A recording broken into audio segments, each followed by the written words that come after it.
Welcome back, viewers, to the morning show on Tobago Updates. We're going to go straight on into conversations with our first guests. And as I mentioned, Claire Ann Leach-Lewis, who is the newly elected president of the Communications Workers Union, and Miss Joanne Ogeer, who is the general secretary of the Communications Workers Union. Good morning, ladies. Good Hi, good morning and morning. welcome. Thank you. Right. So we are talking about the recent elections that was held by the Communications Workers Union and your recent appointment in your position. Right. So tell us a little bit about how that went and how this. What are your I know there's a first 90-day plan rollout. So tell us a little bit about the elections. Tell us about the positions. And what I primarily want us to tell our viewers about is the difference between the president and the general secretary. What are the differences in the roles, and what are the plans? What can people look forward to in this your newly elected positions? Okay, so thanks for the opportunity. Good morning to you and good morning to my comrades in Tobago. So actually the difference between the president and the secretary general, you said general secretary. We do not have a general secretary. We have a secretary general, and my name is actually pronounced Ogeer, right? Ogier. So yes, Ogeer. A lot of persons have that challenge, so that's okay. So the president is actually an administrative role in the Communication Workers Union, and the secretary general is more of an operational mode. So what the president is actually tasked with doing is the full administration of the union hall. She would oversee about the staff and all the plannings with the office. The secretary general is tasked with the responsibility of seeing about all court matters, all industrial relation matters at the union hall for the RMUs, which is the recognized majority union, and individual members. Right. So That's actually the the difference.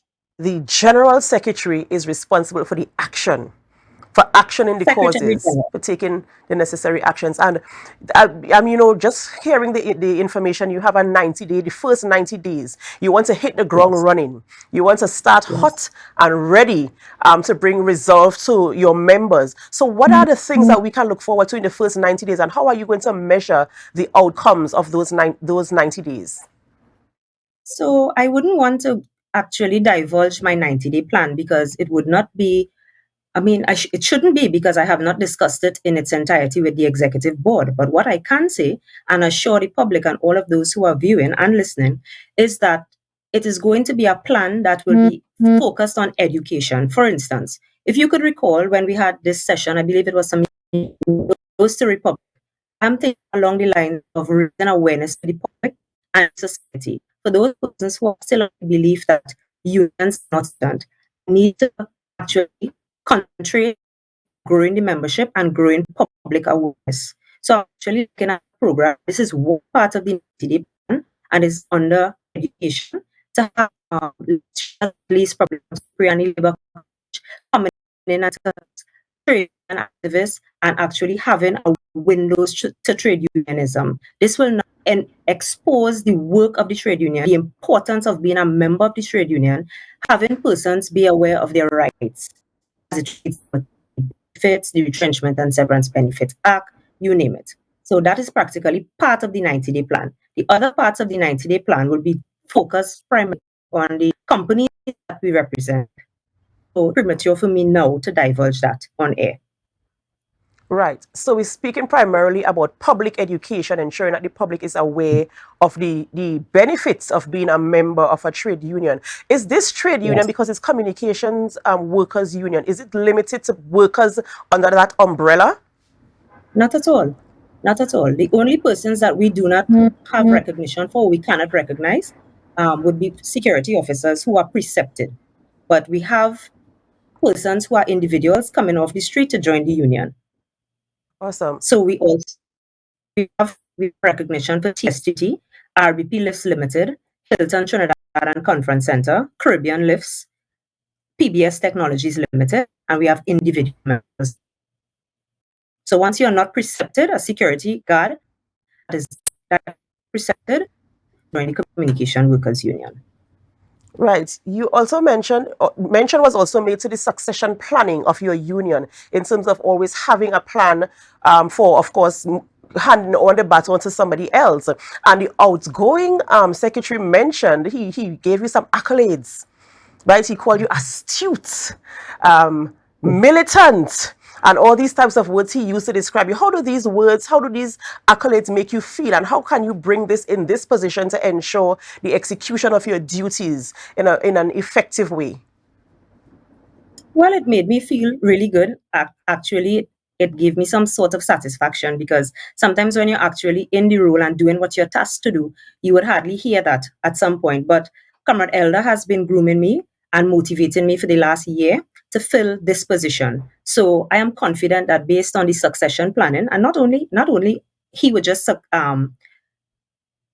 encourage me to take that step, but I am practically doing it as well for Sister Claire, because I have been serving the union since 2014 to now 2023, and I believe at some point in time we need to have that succession plan so it could develop.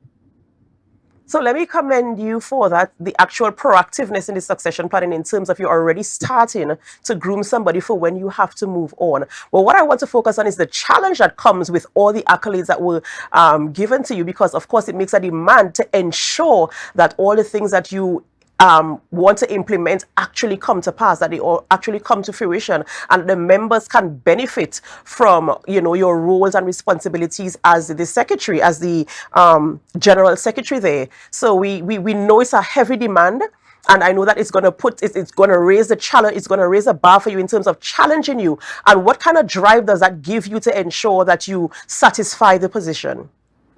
Well, heavy is the head that wears the crown. And being the Secretary General of the Communication Workers Union is a very heavy and burden job because a lot is expected of you. I have a very good support cast in my executive board. They are very knowledgeable in all areas: financial planning and strategic management, law.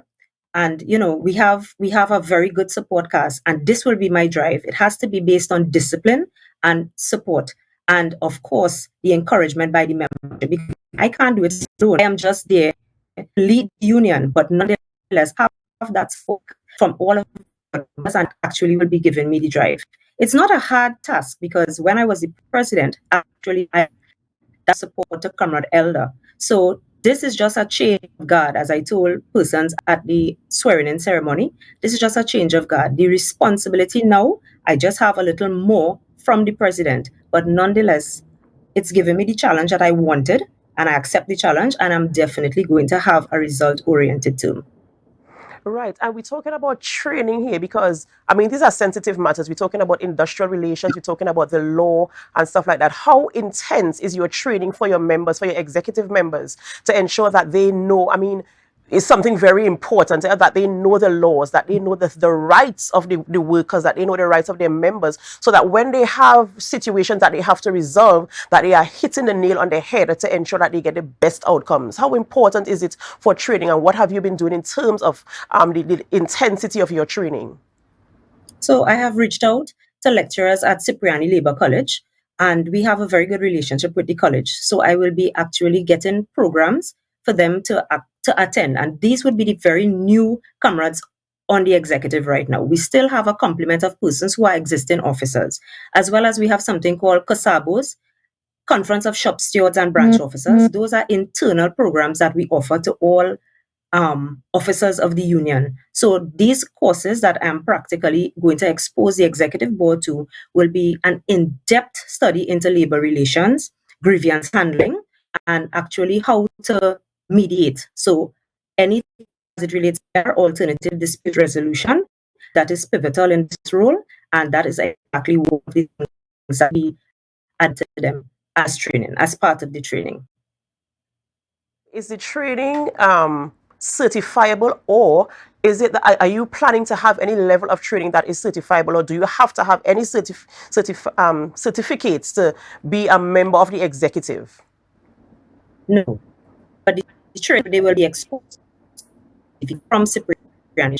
But to be a member of the union and the executive, that's what your question was? Yes. No. Well, the executive persons, and the cadre of persons that we have their different professions. So, for instance, we have our trustee, Crystal Khan. She's an attorney in law. I'm not an attorney just yet, but I have legal knowledge and background. I have other persons on the team that's Deputy Secretary General, Comrade Kevin Lips. He's also astute and a learned professional in the legal and technical team. So, as it relates to the other members that I will be exposing to the Cipriani Labour College for educational reasons and courses, those will be certified. But to answer your question, you do not need a degree certificate office on the executive board. No. Right, because the training seems to be very holistic in that kind of a Yes. way. Right. I see we have joining us now Miss Claire Leach-Lewis. Welcome to the conversation. You are now the president of the union. What are some of your roles and responsibilities, and what are some of the things you are looking forward to be taking care of in your charge? Good morning again, and good morning to all of our Tobago comrades. As the president, back into because I was on the executive previously in the position of trustee, so it's not a new arena per se. But I'm looking forward to, as I indicated on the swearing-in ceremony in my speech, looking forward to getting our membership together as one in terms of forging that united front, getting the office up to running so that we can really truly serve our membership to the standard and the level of excellence that we want. Your role is more on the administrative side, correct? Yes. What are some of the primary concerns or the primary things that you have to attend to, like almost as urgently in your role? Currently, in my role, the urgent things that I need to attend to would be the services at the hall and ensuring that our staff is ready and able to serve our membership, provide the natural services in terms of responses, following up on matters, and ensuring that we are operating at the level of efficiency and effectiveness that we need to provide that quality service to our membership and possible new members that we want to come in. What have you been doing in terms of driving the drive for new membership into the union? Because earlier, Miss remind me how to pronounce your surname again. Ogeer, like Gira? Ogeer. I got it. No, Gear. Ogeer.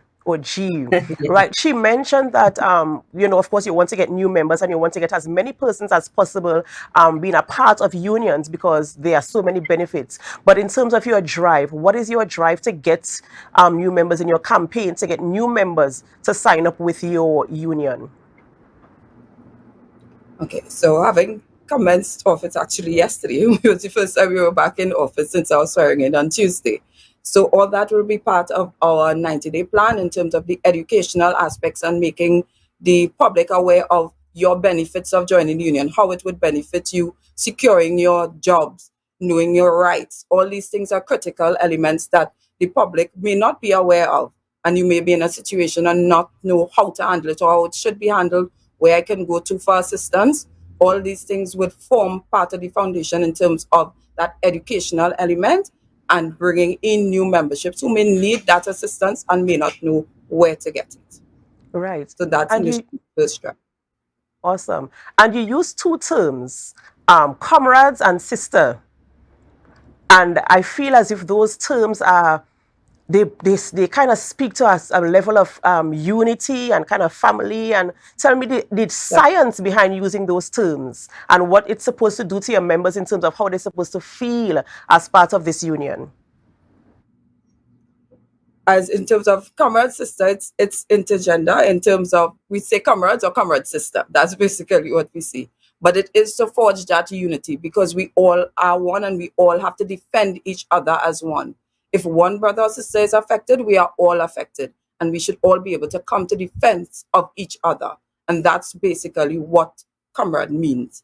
Being there for each other, supporting each other, and assisting each other where they need assistance. Awesome. And as I said, it made me feel a certain type of way when I heard the term, when I read the term and when I heard it, comrade, it really means that all of us together, none being left behind, if I could put a tagline to it. So I really appreciate that. Ladies, I really want to thank you this morning for educating our viewers and our listeners about the roles of a trade union and the importance of joining a trade union, and what a trade union can do for you in terms of your work, whether there are issues related to you being comfortable and satisfied in your positions at work. In closing, is there anything that you would like to share with our viewers before we leave? I would just like to ask persons to just raise the bar and just change the way that they think. I want to encourage persons to visit our Facebook page, Communication Workers Union Trinidad and Tobago, where over the next 90 days we'll be sharing a lot of information. Look forward to what we are having planned for North, Central, South, and Tobago, a labor fair. So all in the interest of promoting awareness and rights, both of the employer and the employee. That's important. It's good to know your rights as an employee, but also the rights of the employer. Thank you. Awesome. So there you go, ladies and gentlemen. Joining a trade union is very important. And this morning we're speaking to Communication Workers Union, and they are extending an invitation for you to get to know them, know about the services they provide. And of course, you can check their Facebook page if you want to be a part of their union, or even just to learn about it. Maybe you might, after having conversations with them and interactions, you might find it necessary to be a part of this union. And remember, there's no restrictions except for precepted officers as well. Am I correct there? Yeah, so it doesn't necessarily, you don't necessarily have to work for a communication company, but once you're an employee, I mean, the opportunity is there for you to join this union. Ladies, we thank you so much for joining us on the show this morning and for giving us the information that we needed to hear. And congratulations, of course, in your new roles. I know you've been part of the union for a very long time. And so you have the knowledge, you have the experience. So we look forward to great things in your newly appointed positions, and we wish you all the very best. Thank you so much. Thank you very much, and thank you for having me. Have a good day. Thank you for having us. Right, ladies and gentlemen, we thank you so much for staying with us at this time. We are going to go for a short break as we continue conversations with our guests when we return. But of course, before we go, we invite you to share the live, share the live, share the live. We'll be back.